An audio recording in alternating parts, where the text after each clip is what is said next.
Hello guys, welcome back to our channel CSE Concepts with Parinita. In today's video, we are going to see operations on list. So as you must be knowing, list is a very important factor when we are learning about Python. So what is list? Why is it used? So list helps us to store multiple values in a single variable. Fine. And these multiple values or multiple items can belong to either any same data type or different data type. Like here, as you are able to see in this example, my list is one of the lists that I have taken, and the values present in this list is 1 2 3 hi, how are you, where 1 2 3 are my integers and hi and how are you are my strings. Fine. So it is possible to collect multiple values belonging to different data types in a single variable, and that becomes possible with the help of list. Now in this video, what we are going to learn is that if you are having any type of list and you want to do different operations on that list based on your requirement, we do have different inbuilt methods or operations available in Python. So in today's video, we are going to cover 10 to 15 such very important operations that we can apply on list. Fine. So let's see one by one. The very first operation that we are talking about is append. As you can see here, append. So what is append? It is a method that is used to add elements at the end of the list. So in very simple language, you can remember that append method helps us to append or add any value to your list, but the only condition is, see, there are two conditions in case of append. The first condition is the new value that will be added in the list will always be added at the end of the list, and second is at a time it can append or add only one value to the list, not more than one value. Fine. So see the example. Let's say this my list is one of our lists that is present with the value 1 2 3 hi and how are you. Now if you write my list dot append 4, what it will do? It will append this value 4 at the end of your list. Similarly, if you write mylist.append 5 and mylist.append 6, what it will do? One by one, it will append 4, 5 and 6 at the end of your list, like that. Right? So initially my list was 1, 2, 3, hi and how are you. Now my updated list is 1, 2, 3, hi, how are you, and then 4, 5 and 6 are appended at the end of the list due to my dot append function that I have used 3 times here. Okay, why is it required to use it 3 times? Because at a time it can add only one value. That is the limitation of append method. Fine. Okay, now let's see the next method, that is extend. Now what is extend? Extend is a method that will overcome the limitation of append. So what was the main limitation of append? That it was able to add only one value at a time. But if we talk about extend, what it will do, like you can see here in the example, it can extend or it can add more than one values in your list at a time. For example, here I have written my list dot extend 4 5 6. Okay, what will happen? Here already my list was 1 2 3 hi how are you 4 5 6. This list is already present.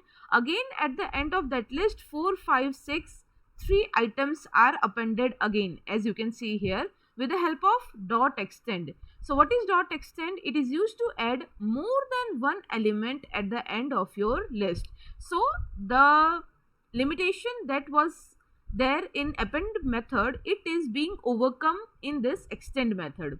Fine. Now the next method that we will see about is insert. Now guys, there is one common disadvantage of both append and extend method. The disadvantage is append method and extend method, both of them are allowing us to add any new value to our list, but it is allowing us to insert the value only at the end of the list.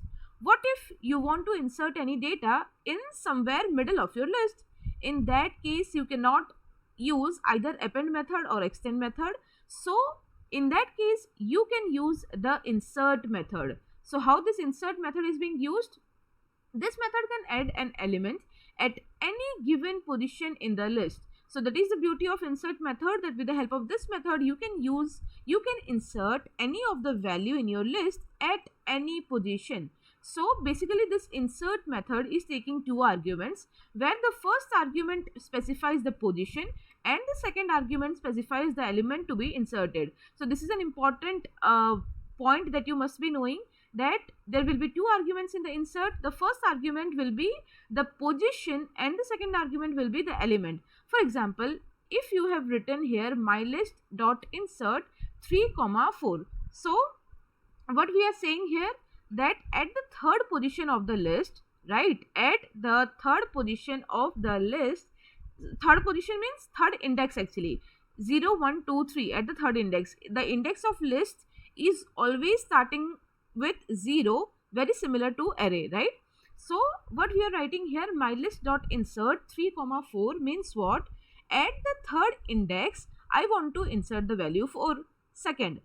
Mylist dot insert 4, 5. That means what? At the fourth index I want to add 5 and at the fifth index I want to add 6. So here, as you can see in your output, that 4, 5 and 6 are inserted in third, fourth and fifth position. Okay, this is my 0th index, first index, second index. So this is my third index, fourth index and fifth index, and as instructed here with the help of insert method, 4, 5 and 6 are being inserted here, as you can see in the output, right? These are very simple, just you need to remember the points, that what they exactly do. Now we are having remove method. So as the name itself is indicating, what is the use of remove method? To remove any element from your list. Fine, it is very simple. So how to use it? You just have to pass the value that you want to remove. Here in the example you can see that you have written mylist.remove 2 and mylist.remove high. So mylist.remove high, there was only one high present in my list, as you can see here in the above example, only one high is there. So this high is being removed from the below list. You can see here, right? Hi and how are you was there. How are you is still here, but hi is being removed. Now also we have written mylist.remove 2. Now guys, if you see in our list, okay, there is only 1, 2, but what will happen if we write any element that you want to remove and that element is present in your list multiple times? So in any such cases, if your value that you want to remove from the list is present multiple times, so only its first occurrence will be removed. This is something to be remembered, okay? That means we have written mylist.remove. In our list, only 2 is present here. So this 2 will be removed. This 2 will be removed. But if more than one value of 2 is there in your list, only the first occurrence will be removed and the second, third, fourth or the next occurrences will remain as it is. Fine? Okay. Now let's move forward to our next method, that is pop method. So what is the use of pop method? Similar to remove, pop method is also used to remove elements from your list, but the main difference between these two that you should be remembering is, to remove any element with the help of remove method, we were passing the value as parameter. Like here we have passed high, mylist.remove high, that means the value high will be removed. But what will happen in case of pop? As a parameter we have to pass the index. That means, see, here we have written mylist.pop4, right? That means what? Whatever is there in the fourth index in my list, I want to remove it.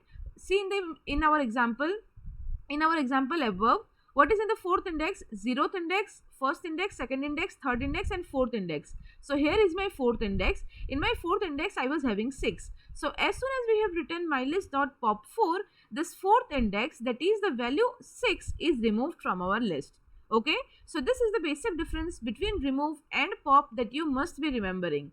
That remove, in case of remove, we have to pass value as parameter that we want to remove, and in case of pop we will pass index as a parameter, and at that index whatever value is there in your list, that value will be removed.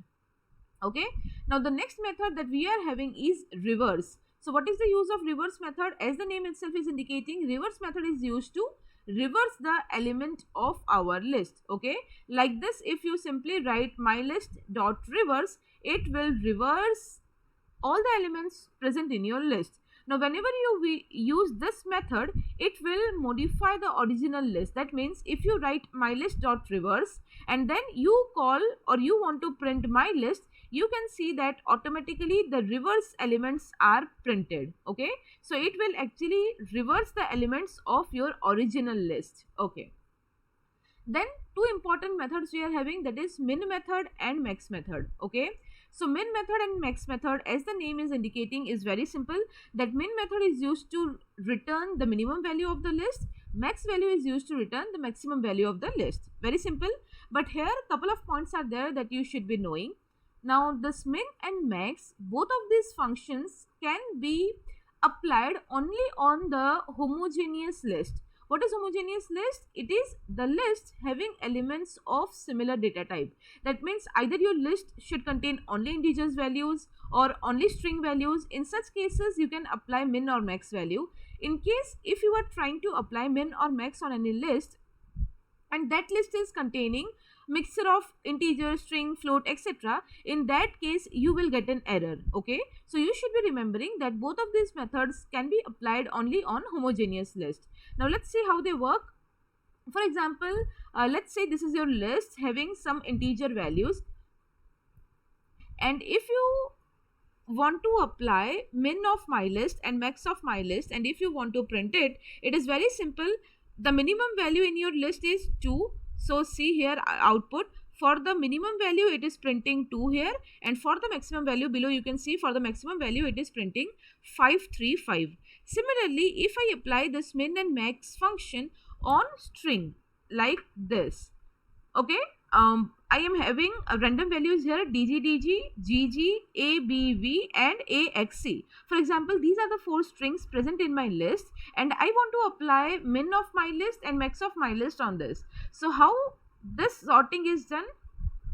It will find out the min and max value here based on the order of your characters. Like A is smallest, then B, then C, then D, and Z, the last alphabet, is considered as the largest here, right? So it will take the first characters of all the strings, it will compare them. Then if in any case the first character of 2 strings are same, then it will take the second character also. In that way it will find out the min and max. For example, if we want to find the min here, then let's see, we are having 2 items here that are starting with A. Okay, A, B, V and A, X, C, but A, B comes first before X, so A, B, V is here our minimum value, and if we want to find out the maximum value, it is giving us GG, because after A we are having D and after D we are having G, so GG is the max value in this list. Fine. So this is how it will work in case of min and max with strings. Then we are having count function. Now what is the use of this count method or function? It simply returns the number of occurrences of any given element. It is very simple. For example, you can write here print mylist.count 4. That means what? In my list it will count the value 4. We are passing the value as parameter. Okay, so here we have passed 4. So what it will do, it will simply go and check that in my given list how many times 4 is appearing. So in our list it is appearing 3 times, so we are getting the output as 3. Fine. Then we are having index method. So what is the use of this index method? This method returns the position of the first occurrence of the given element. Okay, so see how we are doing. Print.mylist.index, and we have passed 4 as parameter. That means what? We are telling the code that I want to find the index of the value 4. So it will go and search in your list that where this 4 is available. Now if more than one occurrences are there, let's say in your list the 4 is present in first index as well as third index as well as 7th index. So in that case what it will do, it will give the index of the first occurrence. So if first, third and 7th, in all the indexes 4 is there, so it will give 1 as the output because first index comes first. Got it?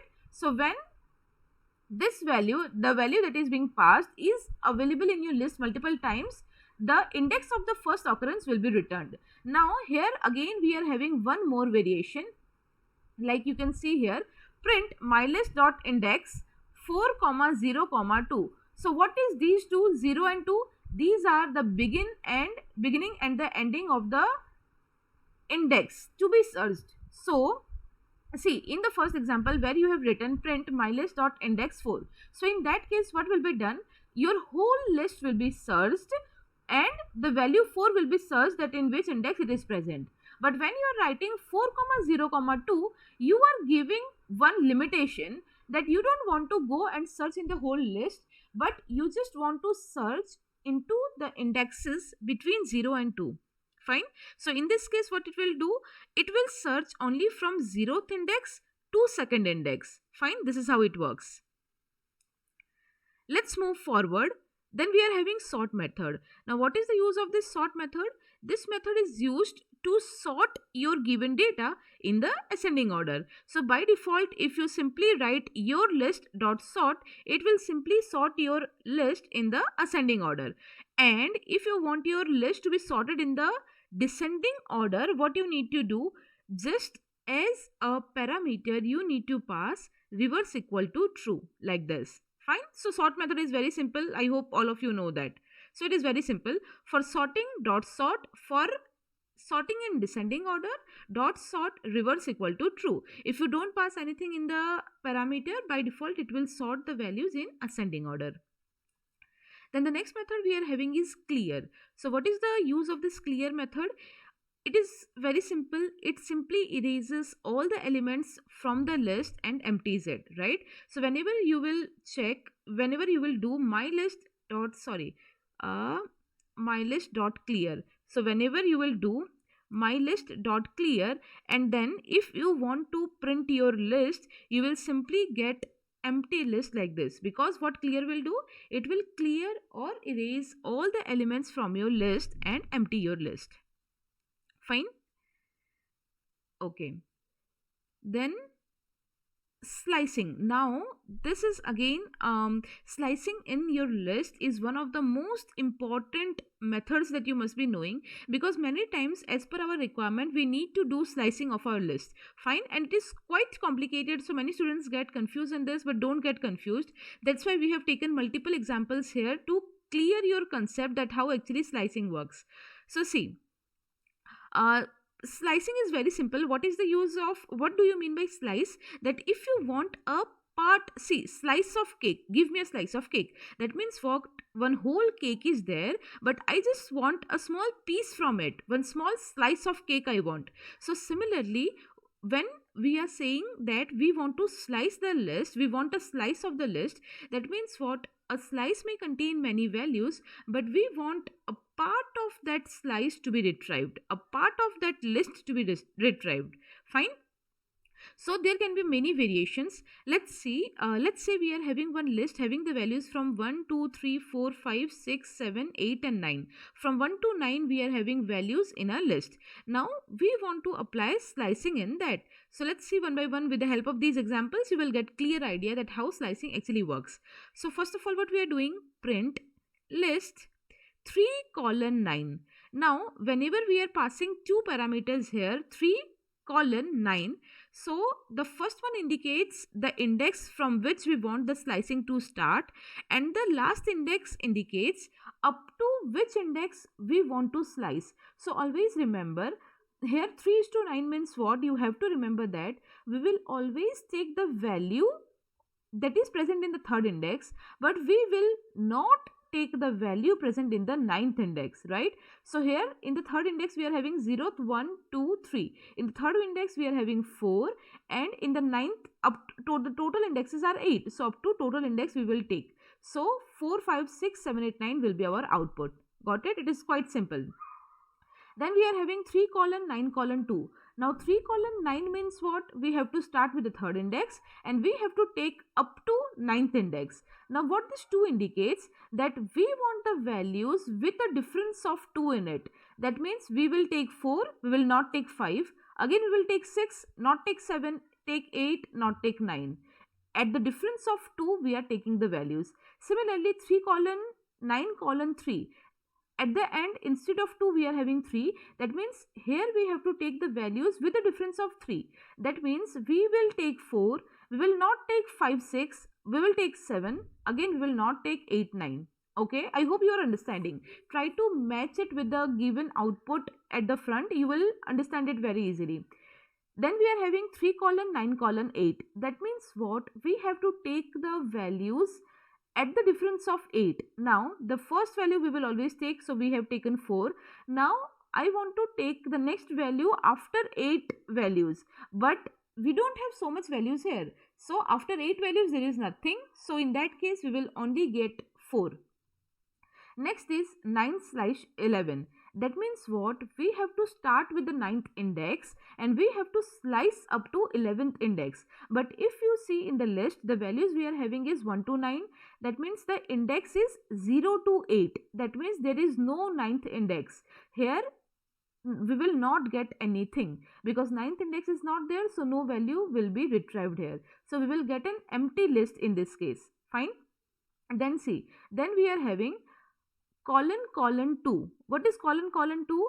That means there is no limitation of the starting index, there is no limitation of the ending index, only at the end we are having 2. That means we have to take all the values with the gap of 2. So the first value in our list is 1. We will start with 1, not take 2, we will take 3, not take 4, take 5, and like that. Similarly, colon colon 4, that means take all the values with the difference of 4. So taking 1, not taking 2 3 4, taking 5, not taking 6 7 8, again taking 9. Okay, then we are having only colon colon. Whenever we are writing only colon colon, that means no starting index, no ending index, and no gaps. That means we want to retrieve all the values here as it is. So we will get everything between 1 to 9. Then colon colon -1, whenever we are writing -1 at the end, remember that it will reverse our list. Fine. So we will get the values 9 to 1 here in the reverse order. Then colon colon -3. Minus, again negative value is there. That means we will get it in the reverse order, but at the difference of 3. That means 9, 6 and 3. Here no starting index is defined, but the ending index is 1 and -2. That means reverse the list, take up to the first index and 2 to gap. So we will get 9, 7, 5 and 3.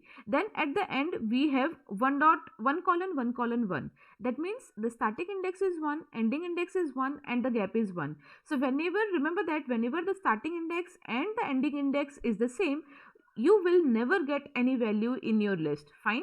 So here in the last step, whether it is 1 colon 1 colon 1, 2 colon 2 colon 2, 7 colon 7 colon 7, whatever it is, but understand this thing very nicely, that whenever you are having the same index to start with and the same index to end with, the slicing will not give any output and you will always get an empty list in such case. Fine. I hope with the help of all these examples, slicing as well as all the other methods are completely clear to you. In case you still have any doubt, you can always ask in the comment section. Thank you.